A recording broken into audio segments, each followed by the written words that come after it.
Hello, this is Lee. I'm reading Treasure Island by Robert Louis Stevenson. This is a public domain work, so I can read this without breaking any rules. Um, this is part 3. Please consider liking the video, subscribing to the channel, because it will help me to know what it is that people like, so I can give you more of the content that you want.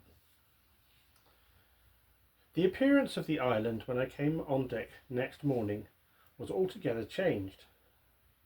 Although the breeze had now utterly ceased, we had made a great deal of way during the night and were now lying, becalmed, about half a mile to the southeast of the low eastern coast. Grey-coloured woods covered a large part of the surface.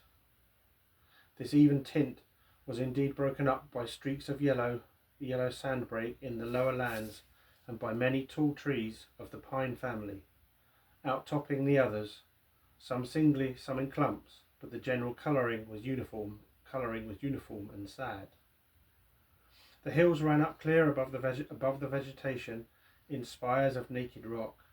All were strangely shaped, and the spyglass, which was by 300 or 400 feet the tallest on the island, was likewise the strangest in configuration, running up sheer from almost every side, and then suddenly cut off at the top like a pedestal to put a statue on. The Hispaniola was rolling scuppers under in the ocean's swell. The booms were tearing at the blocks, the rudder was banging to and fro, and the whole ship creaking, groaning and jumping like a manufactory. I had to cling tight to the backstay, and the world turned giddily before my eyes, for though I was a good enough sailor when there was way on, this standing still and being rolled about like a bottle was a thing I never learned to stand without a qualm or so, above all in the morning on an empty stomach. Perhaps it was the look of the island with its grey melancholy woods and wild stone spires, and the surf that we could both see and hear foaming and thundering on the steep beach. At least, although the sun shone bright and hot, and the shore birds were fishing and crying all around us, and you would have thought anyone would have been glad to get to land after being so long at sea. My heart sank, as the saying is, into my boots, and from the first look onwards I hated the very thought of Treasure Island. Excuse me. We had a dreary morning's work before us, for there was no sign of any wind, and the boats had to be got out and manned, and the ship warped 3 or 4 miles round the corner of the island and up the narrow passage to the haven behind Skeleton Island. I volunteered for one of the boats, where I had, of course, no business. The heat was sweltering, and the men grumbled fiercely over their work. Anderson was in command of my boat, and instead of keeping the crew in order, he grumbled as loud as the worst. "Well," he said with an oath, "it's not forever." I thought this was a very bad sign, for up to that day the men had gone briskly and willingly about their business. But the very sight of the island had relaxed the cords of discipline. All the way in, Long John stood by the steersman and conned the ship. He knew the passage like the palm of his hand, and though the man in the chains got everywhere more water than was down in the chart, John never hesitated once. "There's a strong scour with the ebb," he said, "and this here passage has been dug out, in a manner of speaking, with a spade. We brought up just where the anchor was in the chart, about 1/3 of a mile from each shore, the mainland on one side and Skeleton Island on the other. The bottom was clean sand. The plunge of our anchor sent up clouds of birds wheeling and crying over the woods, but in less than a minute they were down again, and all was once more silent.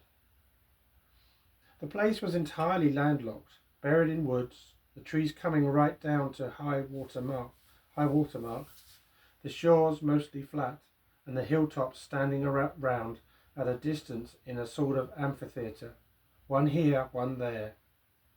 Two little rivers, or rather two swamps, emptied out into this pond, as you might call it, and the foliage round that part of the shore had a kind of poisonous brightness. From the ship we could see nothing of the house or stockade, for they were quite buried among trees. And if it had not been for the chart on the companion, we might have been the first that had ever anchored there since the island arose out of the seas. There was not a breath of air moving, nor a sound but that of the surf booming half a mile away along the beaches and against the rocks outside.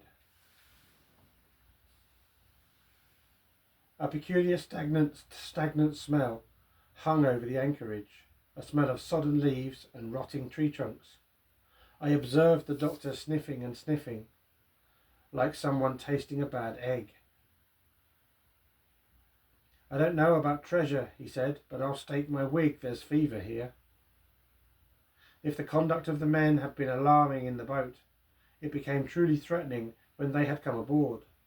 They lay about the deck, growling together in talk.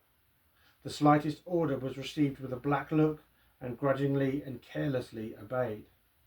Even the honest hands must have caught the infection, for there was not one man aboard to mend another. Mutiny, it was plain, hung over us like a thundercloud.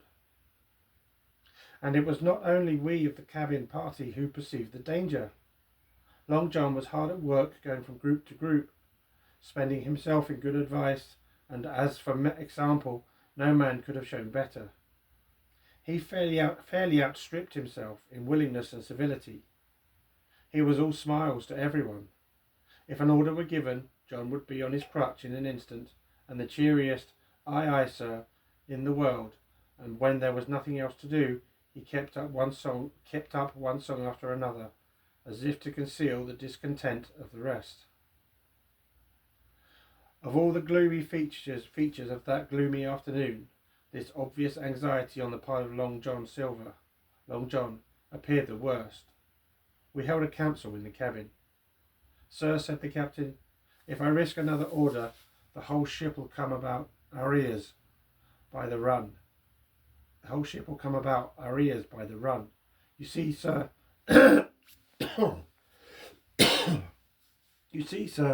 here it is. I get a rough answer, do I not? Well, if I speak back, Pikes will be going in 2 shakes. If I don't, Silver will see there's something under that, and the game's up. Now we've only got one man to rely on."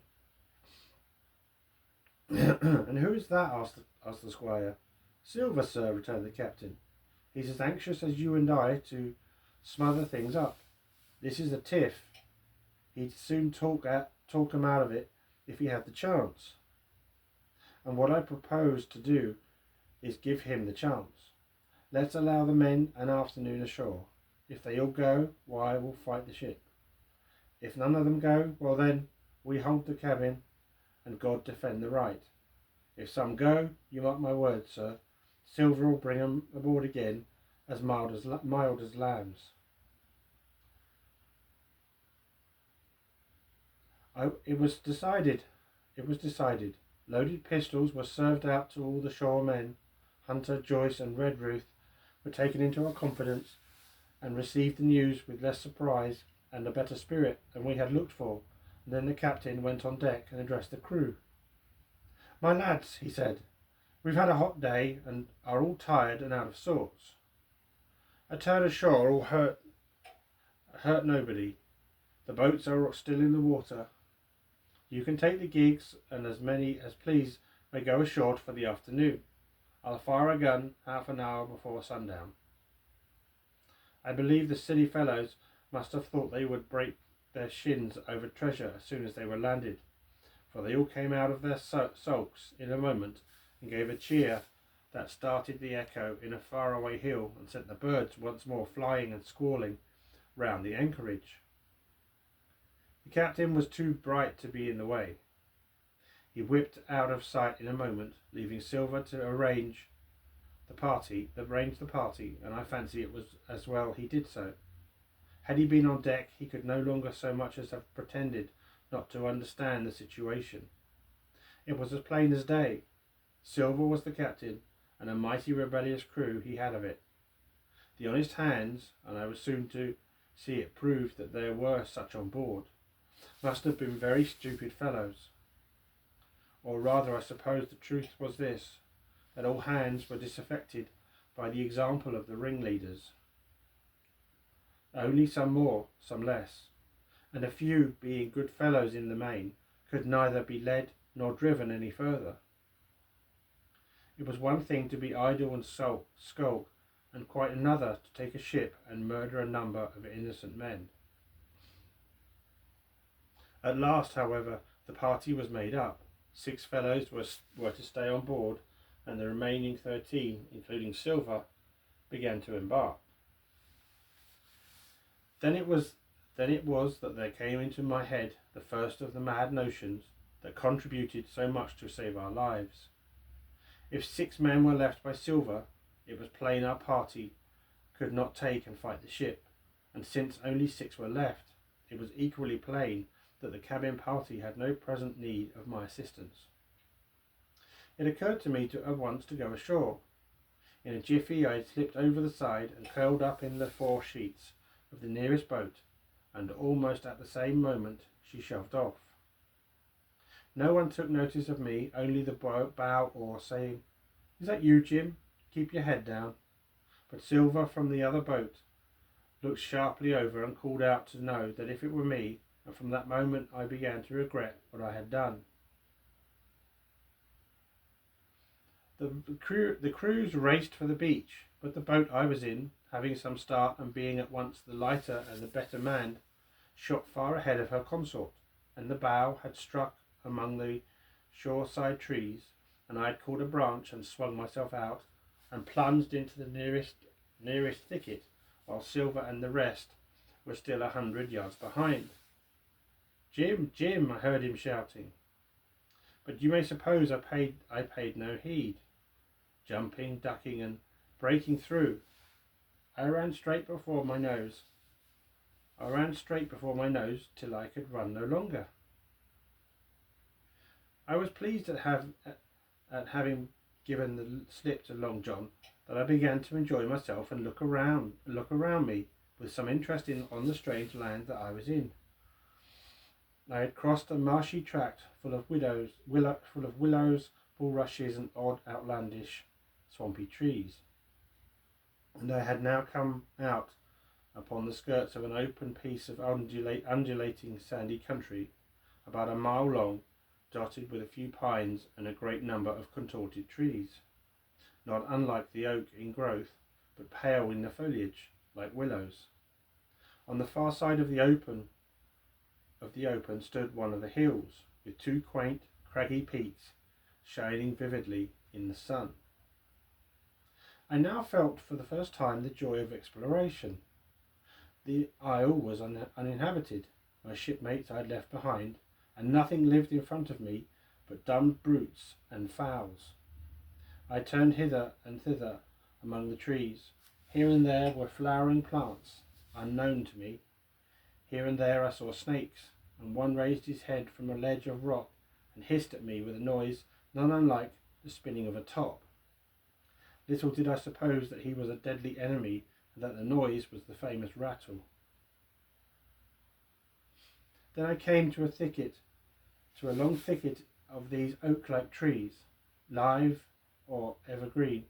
Oaks, I heard afterwards they should be called, which grew low among the sand like brambles. The boughs curiously twisted, the foliage compact like thatch. The thicket stretched down from the top of one of the sandy knolls, spreading and growing taller as it went, until it reached the margin of the broad, reedy fen, through which the nearest of the little rivers soaked its way into the anchorage. The marsh was steaming in the strong sun, and the outline of the spyglass trembled through the haze. All at once there began to go a sort of bustle among the bulrushes. A wild duck flew up with a quack, another followed, and soon over the whole surface of the marsh a great cloud of birds hung screaming and circling in the air.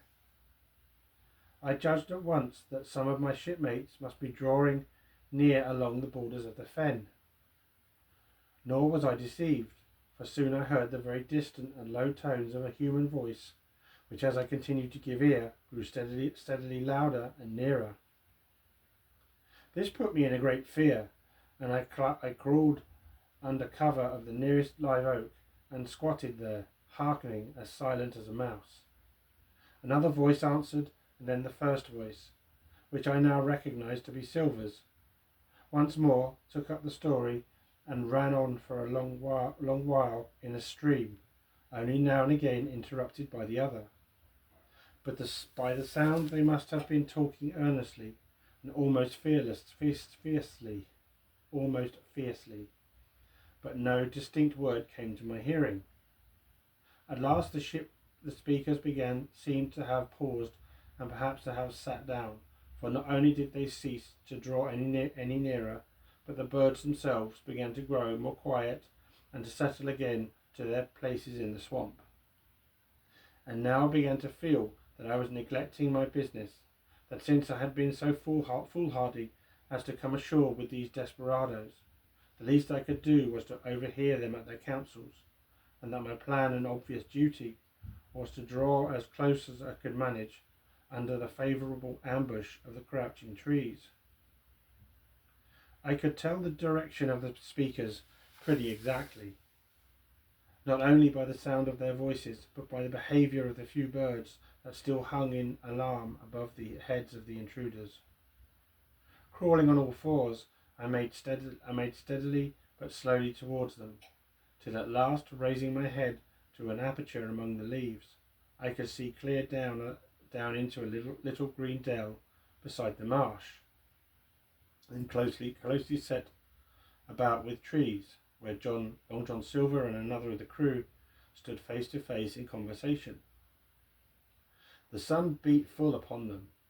Silver had thrown his hat beside him on the ground, and his great smooth blonde face, all shining with heat, was lifted to the other man's in a kind of appeal. "Mate," he was saying, "it's because I think gold dust of you. Gold dust, and you may lay to that. If I hadn't took to you like pitch, do you think I'd have been here up?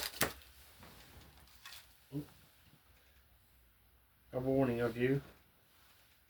All's up. You can't make nor mend. It's to save your neck, and I'm a-speaking. And if one of the wild uns knew it, where I'd be. Tom, now tell me, where'd I be?" "Silver," said the other man, and I observed that he was not only red in the face, but spoke as hoarse as a crow, and his voice shook too, like a silver rope, like a taut rope. His voice shook too, like a taut rope. "Silver," says he, "you're old and you're honest, or has the name for it, and you've money too, which lots of poor sailors hasn't, and you're brave, or I'm mistook. And will you tell me you'll let yourself be led away with that kind of a mess of swabs? Not you. As sure as God sees me, I'd sooner lose my hand if I turn again in my duty." And then all of a sudden he was interrupted by a noise. I had found one of the honest hands. Well, here at the same moment came news of another. Far away out in the marsh there arose all of a sudden a sound like the cry of anger, then another on the back of it, and then one horrible long-drawn scream. The rocks of the spyglass re-echoed it a score of times. The whole troop of marsh birds rose again, darkening heaven, and the simultaneous whir.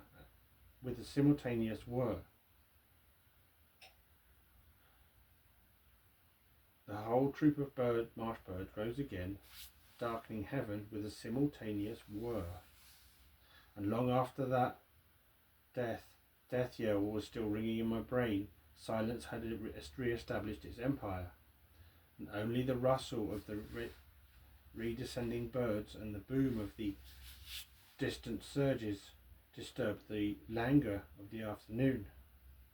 Tom had leapt at the sound like a horse at the spur, but Silver had not winked an eye. He stood where he was, resting lightly on his crutch, watching his companion like a snake about to spring.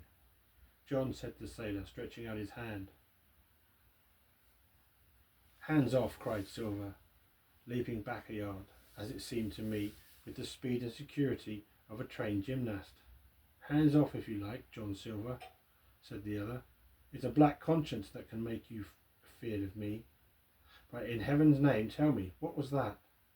"That," returned Silver, smiling away, but warier than ever, his eye a mere a mere pinpoint in his big face, but gleaming like a crumb of glass. "That, oh, I reckon that'll be Alan." And at this point Tom flashed out like a hero. "Alan," he cried, "the rest is sold for a true seaman. And as for you, John Silver, long you've been a mate of mine, but you're mate of mine no more. If I die like a dog, I'll die in my duty. You've killed Alan, haven't you? Kill me too if you can, but I defies you." And with that, this fellow turned his back directly on the cook and set off walking for the beach. But he was not destined to go far. With a cry, John seized the branch of a tree, whipped the crutch out of his armpit, and sent that uncouth missile hurtling through the air. It struck poor Tom, point foremost, and with stunning violence, right between the shoulders, in the middle of his back. His hands flew up. He gave a sort of gasp and fell.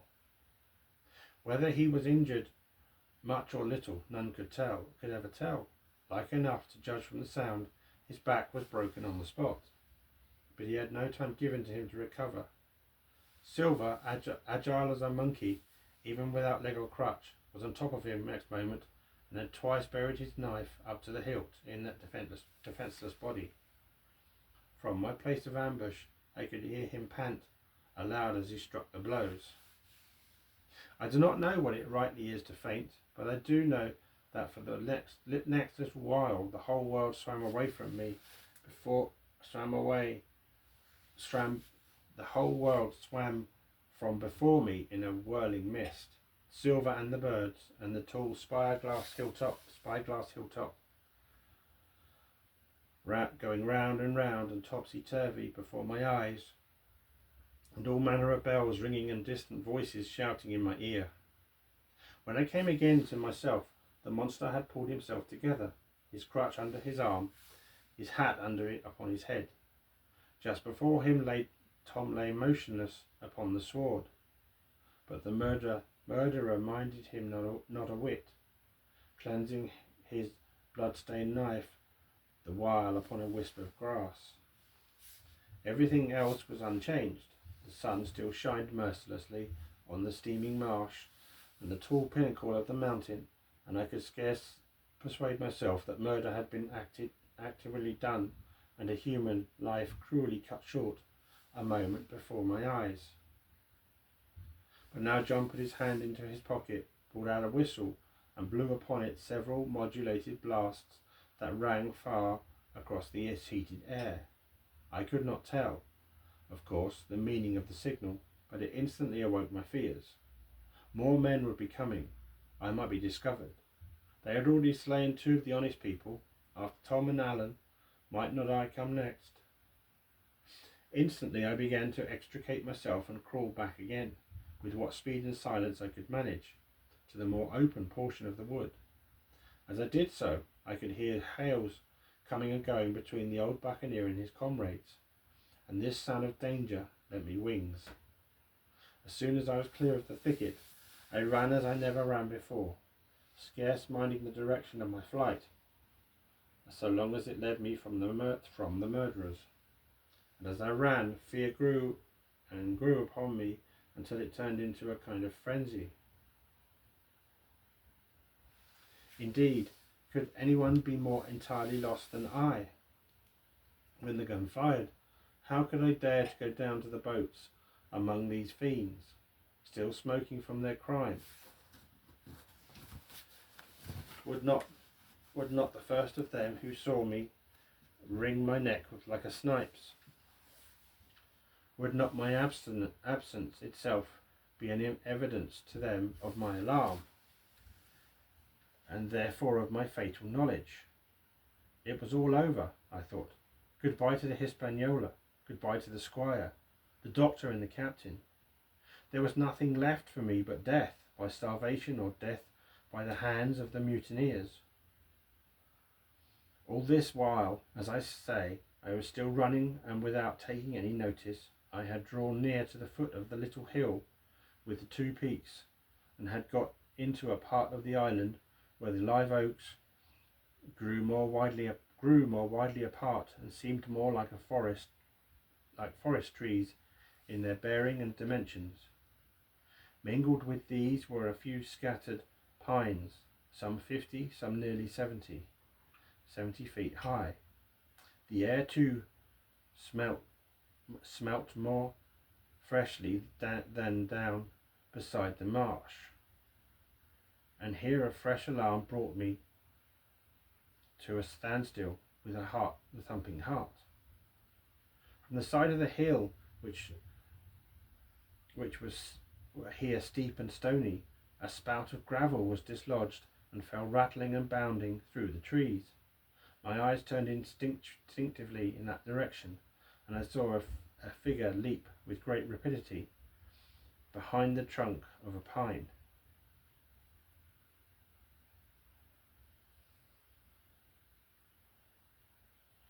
What it was, whether bear or man or monkey, I could in no wise tell. It seemed dark and shaggy, more I knew not, but the terror of this new apparition brought me to a stand. I was now, it seemed, cut off from both sides, behind me the murderers, before me this lurking nondescript, and immediately I began to prefer the dangers that I knew to those I knew not. Silver himself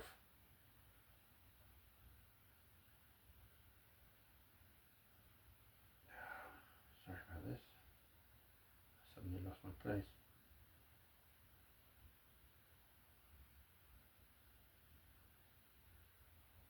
Silver himself appeared less terrible in contrast with this creature of the woods, and I turned on my heel and looked sharply behind me over my shoulder.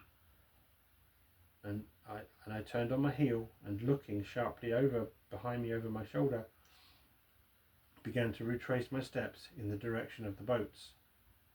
Instantly the figure reappeared, and making a wide circuit, began to head me off. I was tired at any rate, but had I been as fresh as when I rose, I could see it was in vain for me to contend in speed with such an adversary. From trunk to trunk the creature flitted like a deer, running man-leg on two legs, but unlike any man that I had ever seen. Stooping, almost double as it ran.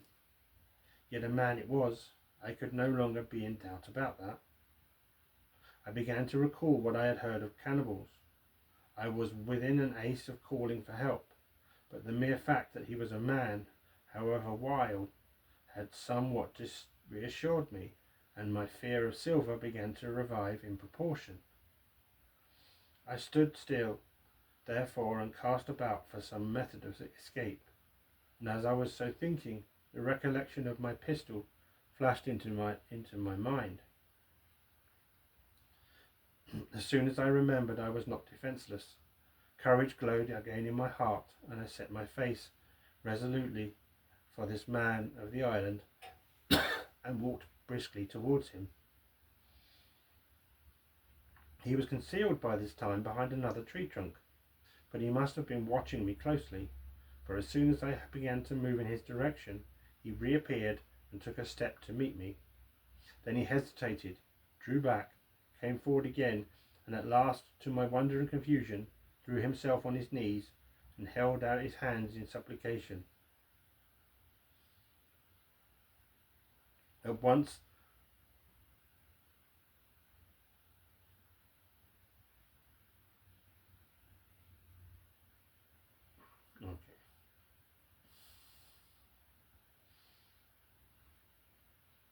Just checking where we are. At that I once more stopped. Who are you? I asked. Ben Gunn, he answered. His voice sounded hoarse and awkward, like a rusty lock. I'm poor Ben Gunn, and I haven't spoken with a Christian these 3 years. I could now see that he was a white man, like myself, and that his features were even.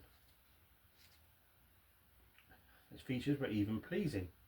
His skin, wherever it was exposed, was burnt by the sun.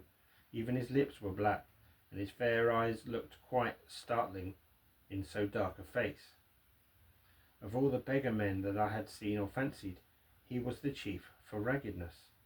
He was clothed with tatters of old ship's canvas and old sea cloth, and this extraordinary patchwork was all held together by a system of the most various and incongruous fastenings, brass buttons, bits of stick, and loops of tarry gasket.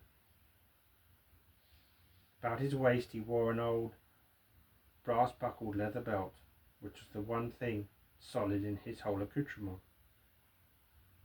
3 years, I cried. Were you shipwrecked?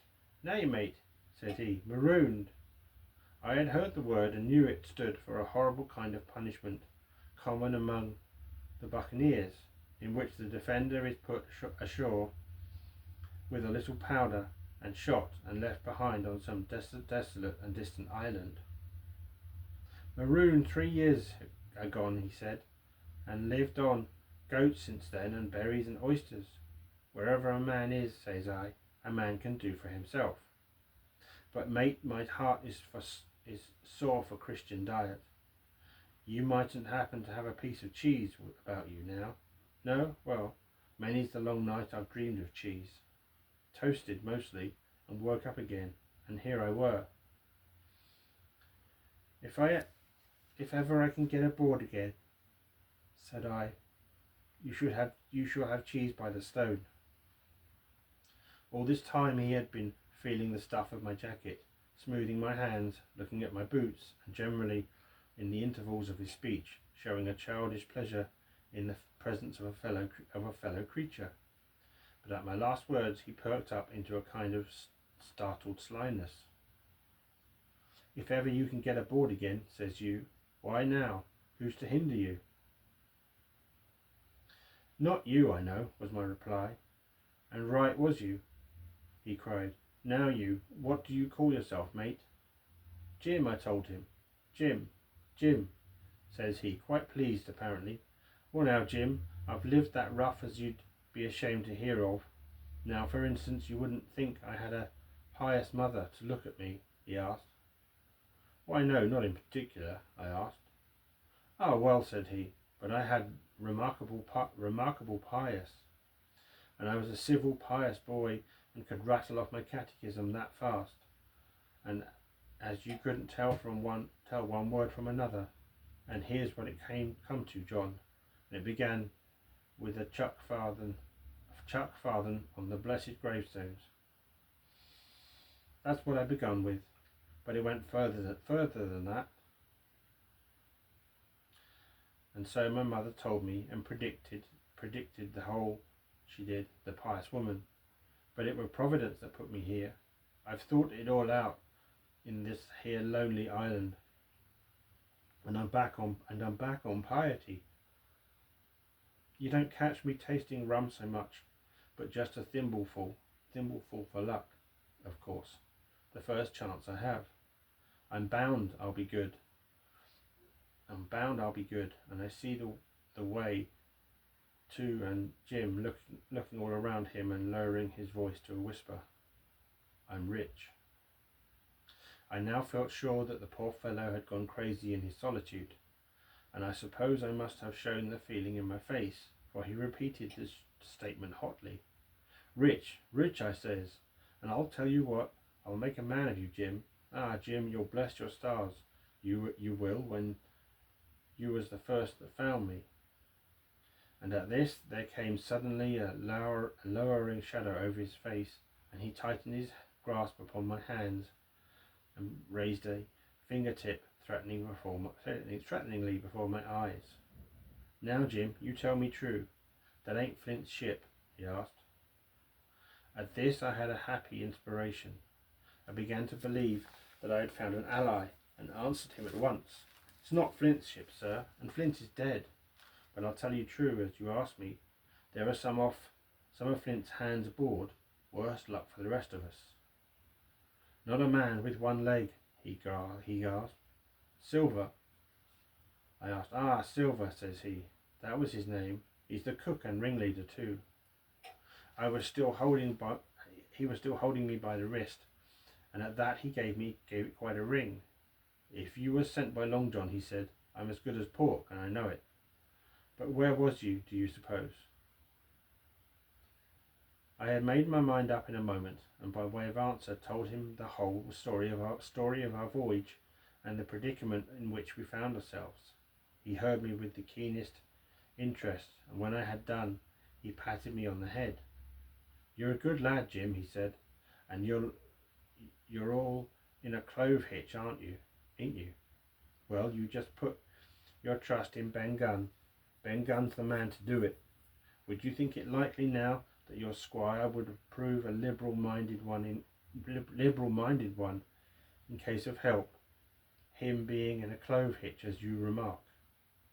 I told him the squire was the most liberal of men. Ah, but you see, returned Ben Gunn, I didn't mean giving me a gate to keep, and a suit of livery clothes and such, and that's not my mark, Jim. What I mean is, would he be likely to come down to the tune of, say, £1,000 out of money that's as good as a man's own already? I am sure he would, said I. As it was, all hands were to share, and a passage home, he asked with a look of great shrewdness. Why, I cried, the squire's a gentleman, and besides, if we got rid of the others, we should want you to help work the vessel home. Ah, said he, so you would, and he seemed very much relieved. Now I'll tell you what, he went on. So much I'll tell you, and no more. I were in Flint's ship when he buried the treasure. He and six strong seamen. They were ashore nigh on a week, and us standing off and on in the old walrus. One fine day up went the signal, and here come Flint by himself in a little boat, and his head done in a blue scarf. The sun was getting up, and mortal white he looked about the cutwater. But there he was, you mind, and the six all dead and buried. Had he done it? How he had done it, not a man ashore aboard us could make out. It was battle, murder, and sudden death. Leastways, him against six.